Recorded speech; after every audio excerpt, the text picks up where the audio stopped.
அதெல்லாம் ஒண்ணும் இல்ல. இதெல்லாம் ஒண்ணும் கிடையாது. ஏங்க யார் இடஒதுக்கீடுக்கு எதிரானவர்கள்? யார் இடஒதுக்கீடு எதிரானவங்க? சிறுபான்மையினருக்கு தாஜா பண்றதுக்காக எஸ்சி எஸ்டியினுடைய சலுகையை புடிங்கி தருவன்னு சொல்றவங்க தான் எதிரானவங்க. யாருங்க அப்படி புடிங்க? காங்கிரஸ் சொல்றாங்கங்க. எங்க காங்கிரஸ் கட்சியினுடைய சொல்றாங்க. 15 பட்ஜெட்ல 15% ஆரம்பிச்சது. எங்க சொன்னாங்க? எப்ப? மன்மோகன் சிங்கா சொல்லிருக்காரு. எப்ப சொன்னாரு? வேணுமா? ஆதாரம் கொடுங்க. இன்னைக்கு பிரதமர் பேசுறாரு. கொடுங்க. இப்ப எடுங்க. இன்னைக்கு பிரதமர் எடுங்க. எடுங்க. இல்லங்க நேத்து இந்த தலைப்புல நான் பேசினேன். ஒரு நிமிஷம் இருங்க. 2004 கவர்மெண்ட்ல இடஒதுக்கீடுக்கு எதிரா யார் கொண்டு வந்தாங்க? மண்டல் கமிஷன்ல ஐயா மண்டல் கமிஷனுக்கு எதிரா பேசுறது யாரு? ராஜீவ் காந்தி என்ன பேசினாரு? நான் என்ன சொல்றேன் பேசினாருங்க. நான் சொல்றேன் இருங்க. மண்டல் இடஒதுக்கீடு கொண்டு வந்தது இன்னைக்கு பிஜேபி. திருராமலிங்க ஓபிசி இடஒதுக்கீடு கொண்டு மண்டல் கமிஷனுக்கு எதிரா மிக தீவிரமா ராஜீவ் காந்தி நாடாளுமன்றத்துல பேசி இருக்கிறாரு. அவருடைய பையன் ராகுல் காந்தி என் உயிரே போனாலும் சாதிவாரி கணக்கெடுப்பை நடத்திட்டு தான் போவேன்னு சொல்றாரு. அது ஒரு டிரான்சிஷன். எங்க உயிரே போனாலும் பட்டியல் இனத்துக்கு ஓபிசிக்கு இருக்க இடஒதுக்கீடு கை வைக்கிறது நான் விட மாட்டேன். எப்ப சொன்னாங்க? 15% பட்ஜெட் யாருங்க சொன்னா? காங்கிரஸ் சொன்னதுக்கு பதில் சொல்றோம். காங்கிரஸ் எப்பங்க சொல்லுங்க? நீங்க ஆதாரம் கொடுங்க ஐயா. கொடுங்க ஐயா. நீங்க சொல்றோம் தேர்தல் அறிக்கையில நான் காங்கிரஸ் ஆதாரம் கேக்குறேன். நான் காங்கிரஸ் கிட்ட ஆதாரம் கேக்குறேன். ஒவ்வொரு தடவையும் சொல்றாரு. என்ன சொல்றாரு?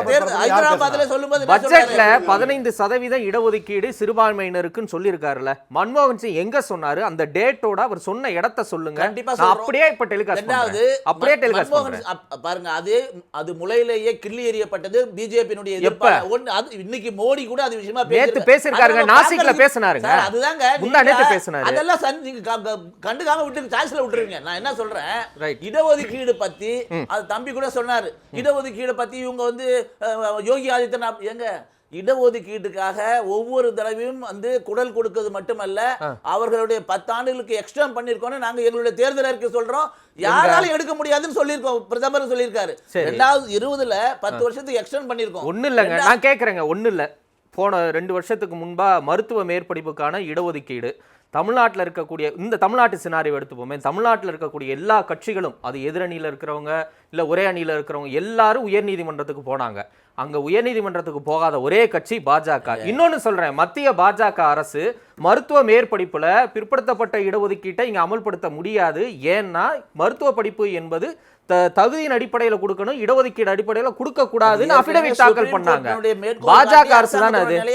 அப்படிலாம் இல்ல. இருங்க, நான் வடக்கு இன்னமும் சொல்றேன். சுப்ரீம் கோர்ட்டுக்கு போய் நீதிமன்ற அவமதிப்புன்னு சொன்னதற்கு பிறகு அதை மத்திய அரசு அமல்படுத்தினாங்க.